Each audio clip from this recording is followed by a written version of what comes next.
Bonjour à toutes et à tous et bienvenue sur Mosaïque. Vous devez sûrement en avoir entendu parler, vos deux chaînes de télévision locales, Mosaïque et Télécristal, fusionnent pour ne faire plus qu'une Mosaïque Cristal. Nous sommes en plein préparatif. Pour voir ce que ça donne concrètement, il faudra attendre le 17 octobre, mais on vous offre quand même un avant-goût dans cette émission. Qui dit début de saison culturelle dit nouvelle programmation, c'est le cas de la Halle Verrière de Meisenthal. Pour en parler, nous sommes heureux d'accueillir Yamina Felten, bonjour. Bonjour. Alors vous travaillez au service communication et action pédagogique de la Halle Verrière et vous allez nous détailler la programmation, les événements qui auront lieu et notamment celui de ce samedi. Oui, absolument. Super, on voit ça un petit peu après.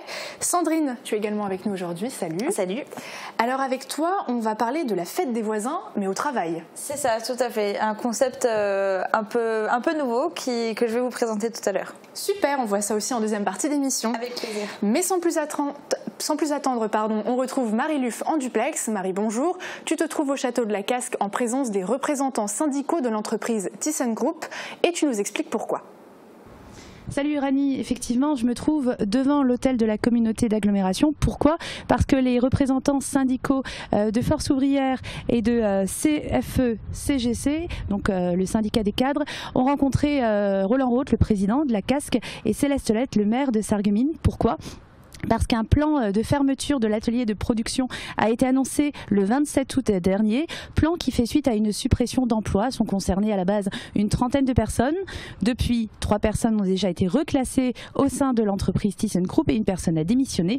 Concrètement, il reste 25 personnes dont l'avenir est menacé. Et c'est pour cette raison, et c'est pour ces 25 personnes et pour la suite, le futur de l'atelier de production, que les salariés et les représentants syndicaux rencontrent ce matin Roland Roth et Céleste Lett. Et on a recueilli leur réaction avant et après la réunion. On voit ça juste après. Merci Marie, merci à Guillaume Dumontail pour le cadrage. On s'intéresse maintenant à ce qui bouge sur le secteur.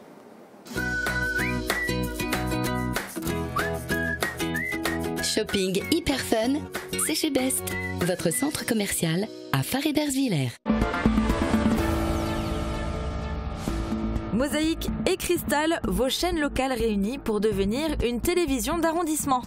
Le 17 octobre précisément, le fruit du mariage des deux structures sera visible à l'écran.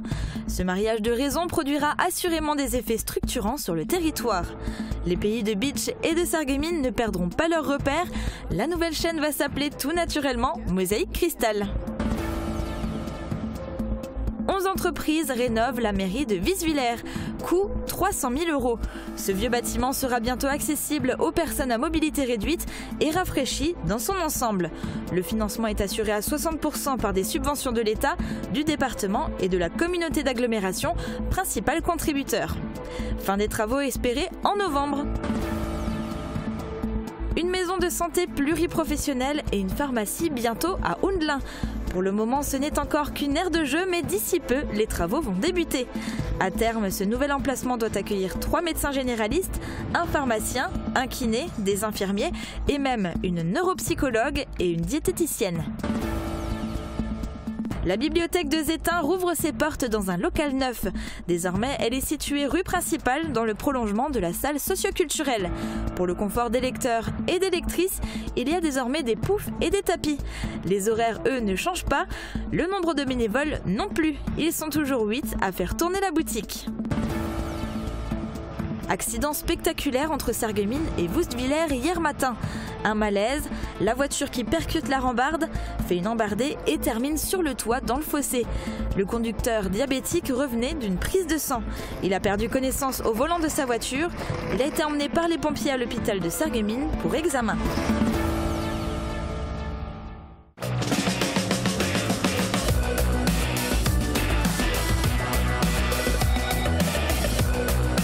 Roulez malin, prenez les transports en commun avec Cabus. Retour du soleil aujourd'hui, mais avec des températures automnales. On regarde s'il faut bien se couvrir encore demain. Avec le Crédit Mutuel, partenaire des grands événements sportifs.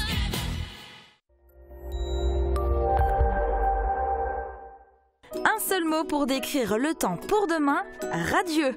Au petit matin, nous retrouvons un temps frisqué avec 2 à 4 degrés dans les fonds de vallée tapissés par des nappes de brume. Rapidement, le soleil s'impose partout pour briller jusqu'au soir dans un ciel bleu limpide. Avec la hausse du mercure qui se poursuit, les températures atteignent 21 à 24 degrés au meilleur de l'après-midi. Demain, nous sommes le vendredi 5 octobre et nous fêtons les fleurs. Le soleil nous accompagnera de 7h37 à 19h02. Je vous retrouve dans un instant pour la suite de l'émission.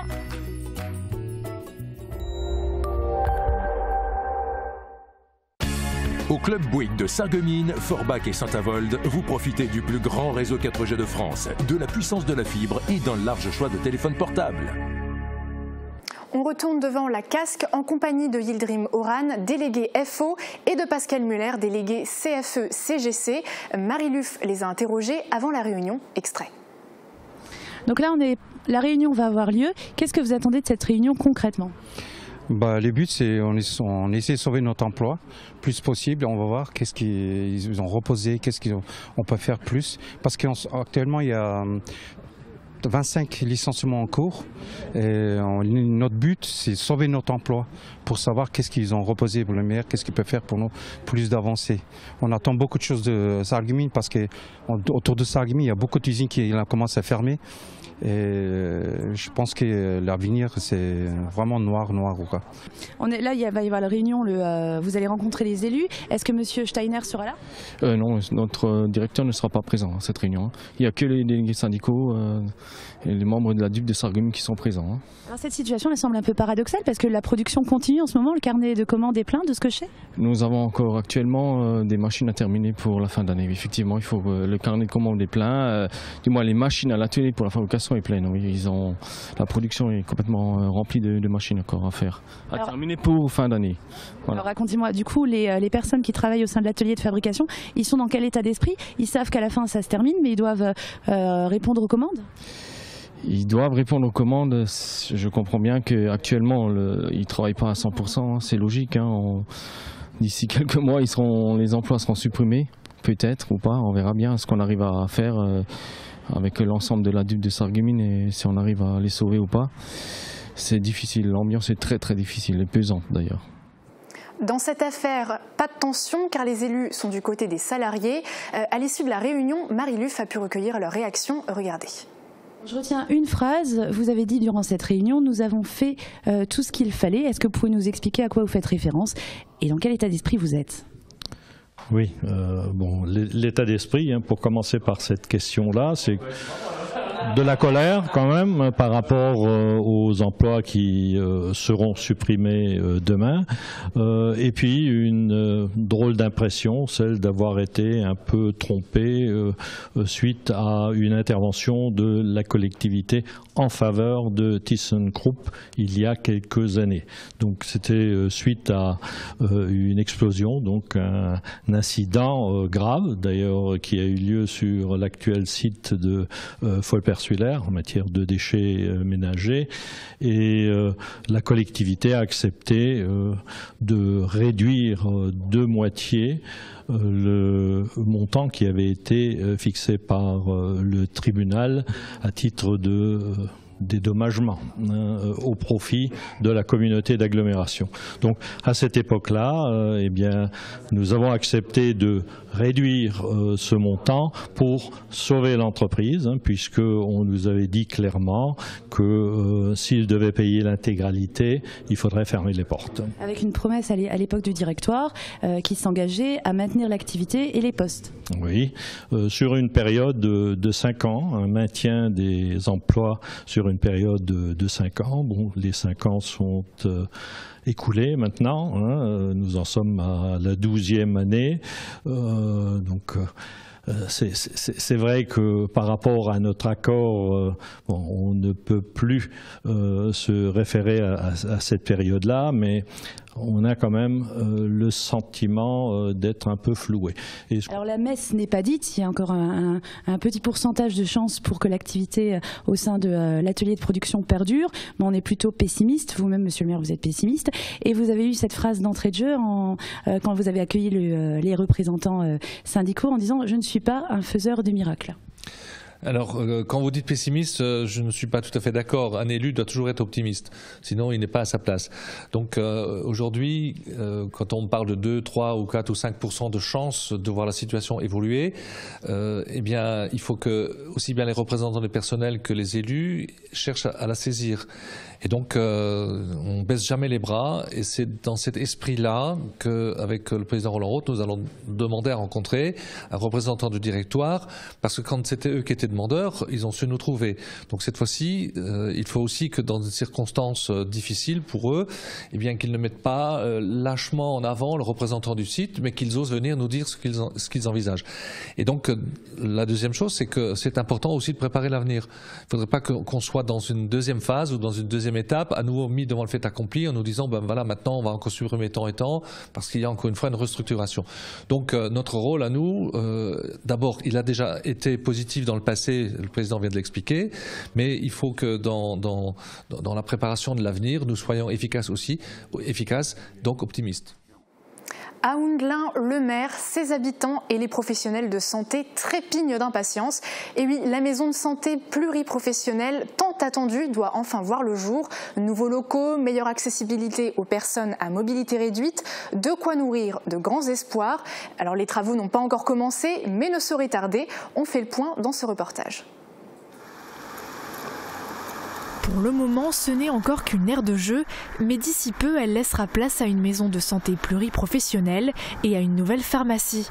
Un projet particulièrement attendu par la population et les professionnels de santé. À terme, ce nouvel emplacement doit accueillir 2 médecins généralistes, un pharmacien, un masseur-kinésithérapeute, des infirmiers, mais aussi une neuropsychologue et une diététicienne. Le fait de se regrouper va profiter aux professionnels de santé puisqu'ils vont pouvoir travailler, monter des projets de soins et de santé, mais aussi à la population qui va pouvoir bénéficier de ces projets-là et être encore plus efficaces qu'ils ne le sont actuellement. 1 an de travaux est estimé pour la création de 200 mètres carrés de pharmacie et de 450 mètres carrés de nouveaux locaux. Un projet nécessaire pour la commune, mais qui a pris plus de temps que prévu pour des raisons financières. Il fallait boucler ce financement, chercher des subventions qui ont un petit peu tardé. Les temps sont durs pour les communes, ce n'est un secret pour personne, c'est d'actualité en ce moment. Donc il a fallu chercher une autre source de financement, donc ce qui a pris plus de temps. Aujourd'hui, la maison de santé a toutes ses chances d'aboutir, notamment grâce aux subventions de la grande région, du département et de l'État. Au total, un peu plus d'1 million d'euros seront nécessaires pour la création de ce bâtiment.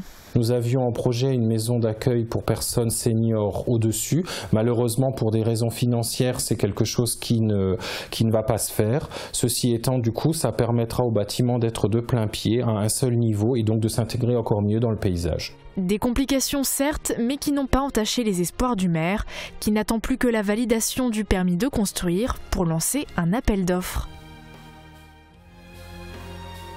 À la mairie de Visvillers, les travaux, eux, ont commencé. Le chantier a démarré depuis juin pour mettre le bâtiment à jour concernant les normes d'accessibilité.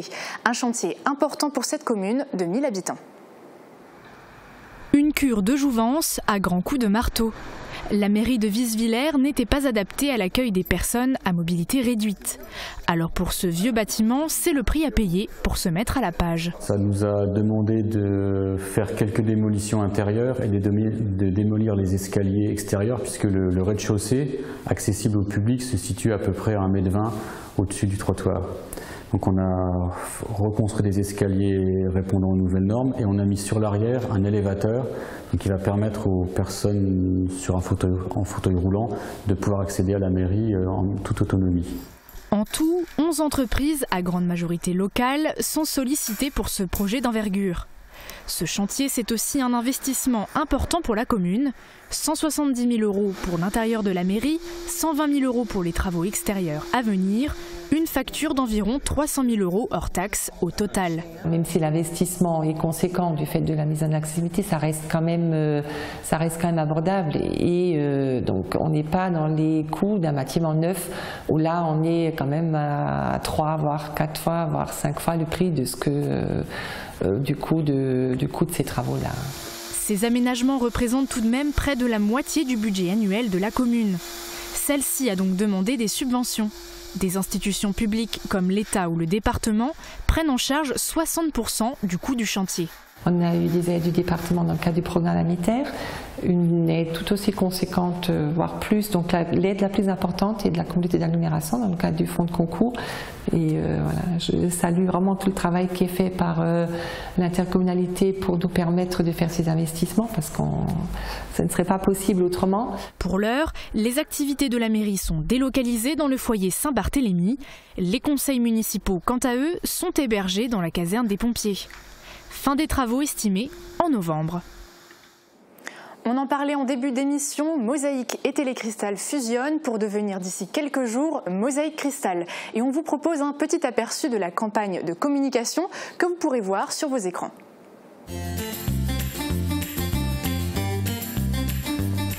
Et Julien, mais qu'est-ce que tu fais? Regarde ça! On n'est pas rendu, hein. On n'apporte pas le repas, mais on vous donne rendez-vous tous les jours, dès midi. À découvrir dès le 17 octobre sur Mosaïque Cristal. Et pour arriver à ce résultat, plusieurs salariés ont joué le jeu. D'ailleurs, Julien Tesser s'est glissé dans les coulisses avec une caméra. Regardez.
C'était très mouillé. Il y avait vraiment la tempête sur moi pour le coup. Mais voilà, il faut se dévouer pour l'équipe. Alors Sandrine, une nouvelle chaîne de télévision, ça se fête, non? Exactement, et pour l'occasion, eh bien, votre télé locale vous offre une télé, évidemment, on ne pouvait pas faire autrement. Alors, le compte à rebours est lancé jusqu'au 17 octobre, date de la première diffusion de Mosaïque Cristal.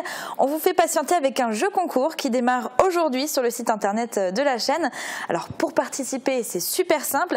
Il vous suffit d'aller sur notre site www.mosaïque-cristal.tv et de remplir le formulaire que vous voyez à l'écran et de nous adresser un petit message d'encouragement pour le lancement de la nouvelle chaîne Mosaïque Cristal.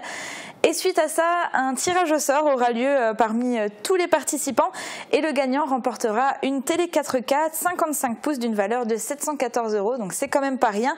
C'est un super cadeau et ce serait vraiment bête de passer à côté. Donc, et vous découvrirez évidemment le nom du gagnant, ce qui est le plus intéressant pour tout le monde. C'est le 17 octobre dans notre toute première émission sur Mosaïque Cristal. Super. N'hésitez pas en tout cas à participer et bonne chance à tous. Alors pour la suite de notre émission, on parlera programmation à la Halverrière avec notre invité du jour. Pas d'idée pour ce week-end? Pas d'inquiétude, Sandrine a encore de bons plans à partager. À tout de suite.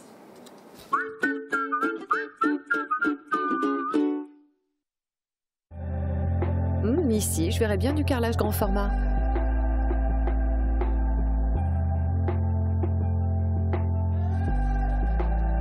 Cette terrasse sera parfaite une fois aménagée. Là, je me ferais bien une salle de bain chaleureuse et zen. Gerbert, passer du rêve à la réalité.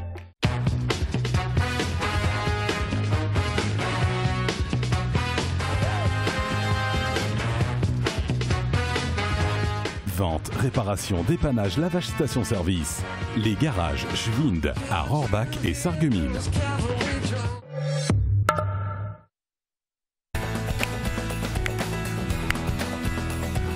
N'ayez plus de doute sur la qualité et la sécurité de votre réseau informatique professionnel. Avec ID Réseau, soyez au clair avec votre réseau. Pour s'équiper en poêle et cheminée, la solution c'est Berg, l'esprit du feu. Rencontrez un installateur qualifié et expérimenté et faites confiance à notre équipe de pros. Berg, l'esprit du feu, vous accueille au centre-ville de Sarreguemines. Un nouvel Intermarché, c'est l'événement de la rentrée. Découvrez sa vaste gamme, produits bio et locaux de la ferme, poissons frais. Amateurs de vin auront les conseils du sommelier. Pour un petit-déj, un plat du jour, une envie sucrée, par ici la brasserie. Et faites un tour par le Fournil, pain frais et viennoiserie en continu. L'Intermarché des faïenceries, votre magasin de proximité. Vous l'attendiez tous? La saison culturelle de la ville de Sarreguemines redémarrera sur des chapeaux de roue. Cali, Thomas Fersen, Adamo, Labajon, Christelle Cholet, le Ballet de Kazan et bien d'autres. Tout un programme à découvrir sur www.sarreguemines.fr.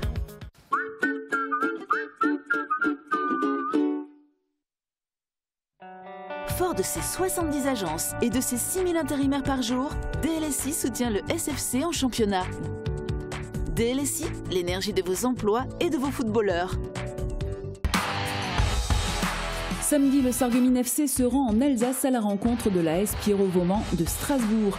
Les faïenciers, toujours en queue de classement, doivent marquer des points. Un match à suivre dès 17 h en direct sur Mosaïque.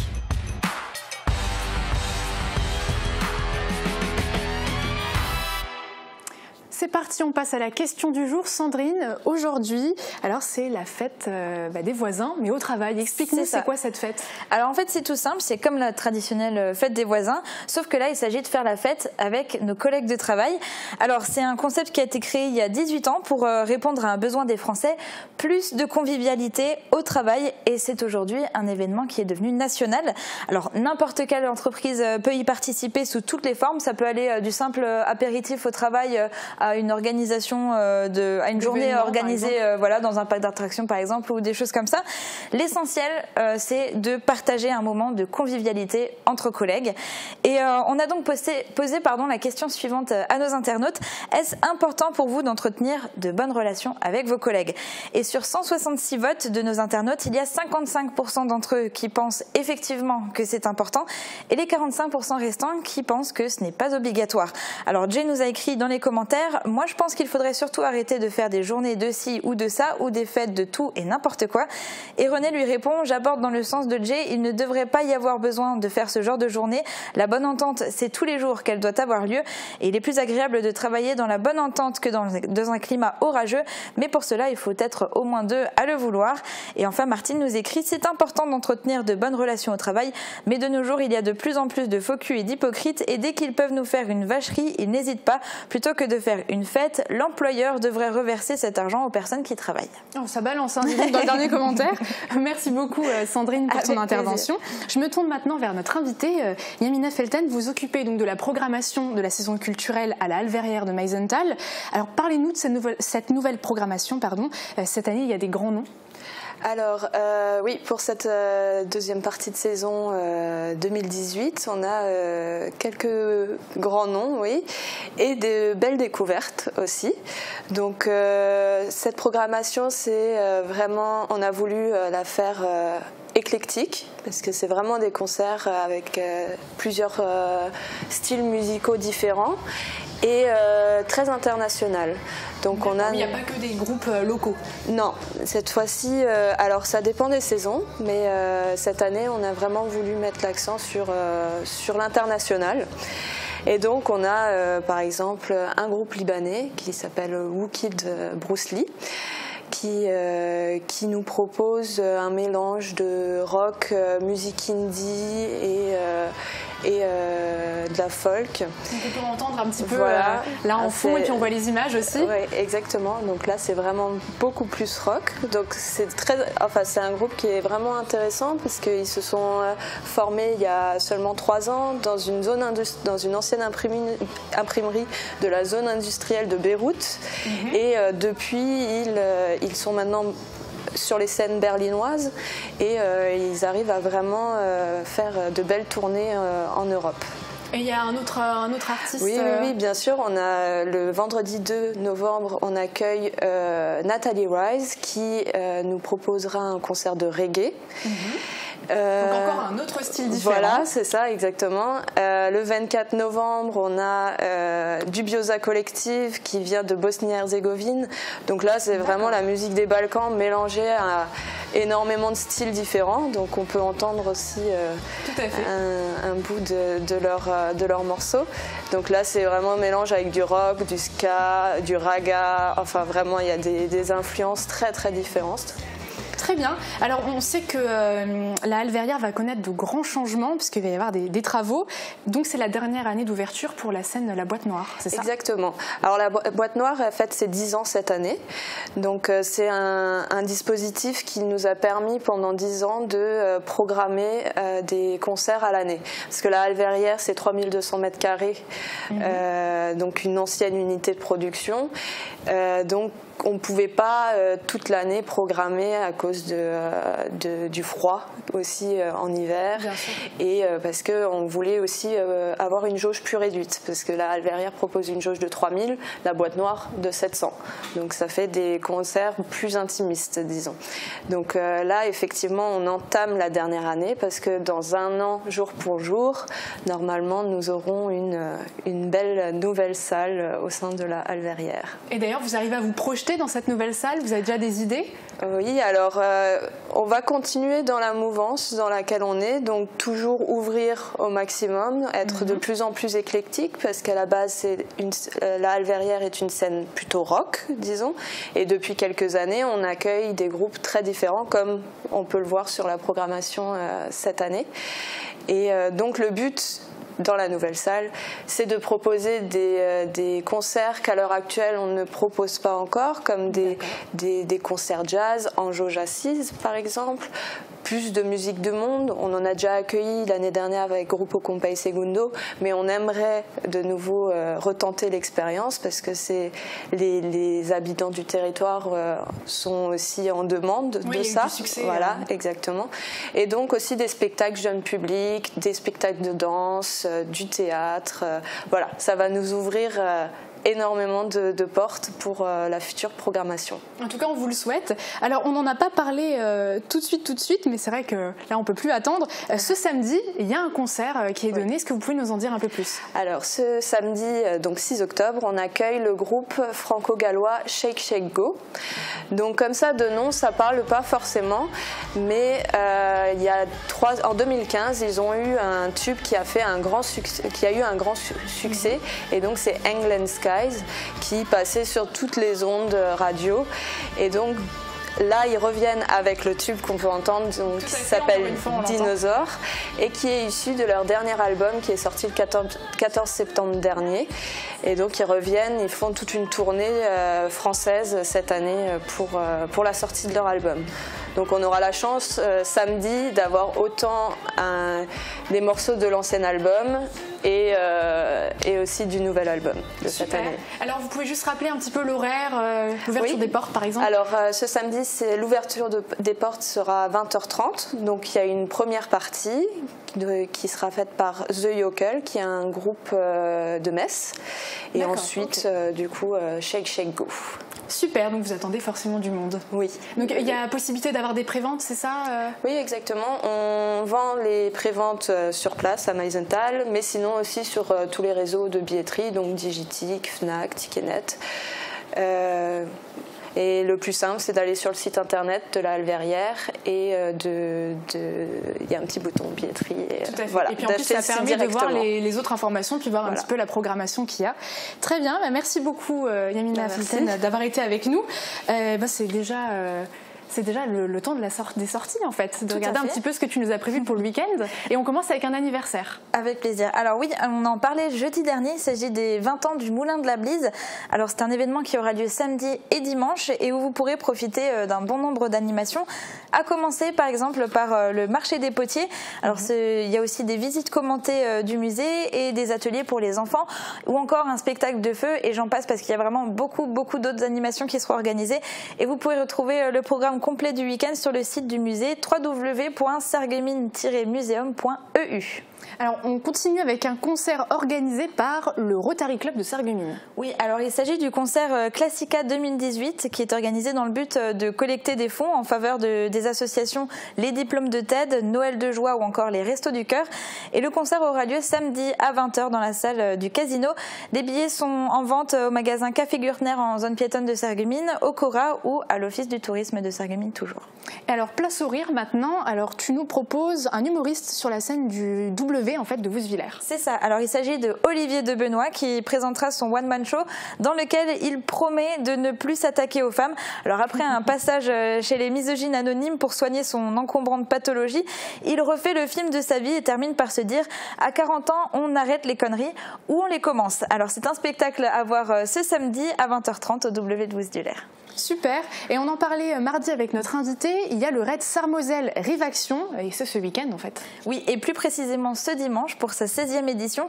Les inscriptions sont closes, il y a 478 équipes de 2 qui ont été retenues, donc il ne vous reste plus qu'à aller les encourager, ces équipes qui se sont engagées pour 30 km de VTT, 12 km de course à pied et 5 km de canoë sur les temps de Diefenbach.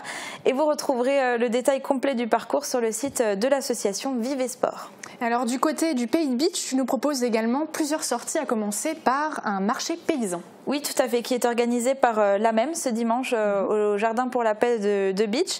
De 10h à 18h, vous pourrez aller à la rencontre de producteurs et artisans locaux. Vous pourrez goûter même à leurs produits et profiter de diverses animations. La journée se terminera avec une transhumance des boutons dans les rues de la ville de Bitche à 17h30. Donc c'est quelque chose qui va être assez exceptionnel. Et pour plus d'infos, vous pourrez toujours vous rendre sur le site de l'AMEM.